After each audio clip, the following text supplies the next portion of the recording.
সরকার পতনে জাতীয় ঐক্যের ডাক দিয়েছে বিএনপি। এই ডাকে একটি দল বিবৃতি দিয়ে সম্মতি জানালেও বাম জোটগুলো সময় নিচ্ছে। সাড়া নেই তাদের প্রধান মিত্র জামায়াতেরও। তবে আলোচনা চলছে, শীঘ্রই আসতে পারে জাতীয় ঐক্যের যৌথ বিবৃতি ও কর্মসূচি। রাশেদুল কাদিরের রিপোর্ট। দেশের বর্তমান পরিস্থিতিতে আন্দোলনকে বেগবান করতে গেল শুক্রবার বিএনপির পক্ষ থেকে এক বিবৃতি দিয়ে সমমনা দলগুলোকে জাতীয় ঐক্যের ডাক দেয়।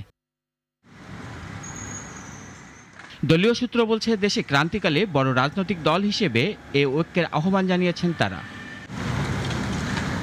দলটির নেতারা ক্যামেরার সামনে কথা বলতে না চাইলেও জানান, সবার সাথে আলোচনা হচ্ছে, সবাই মিলে একটা বিবৃতি দেবেন শীঘ্রই।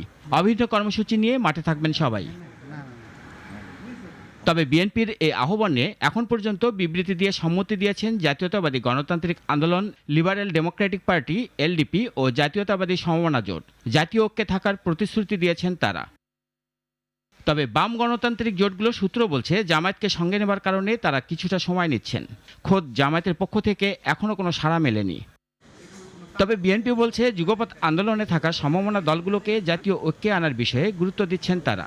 আর বাম দলগুলো তাদের এ ঐক্যে না আসলেও আলাদাভাবে মাঠে থাকবেন বলে আশা করেন তারা। রাশেদুল কাদির, নাগরিক, ঢাকা। একমাত্র ওয়ালটন এসি দিচ্ছে 1 বছরের রিপ্লেসমেন্ট গ্যারান্টি এবং কম্প্রেসারের 10 বছরের গ্যারান্টি।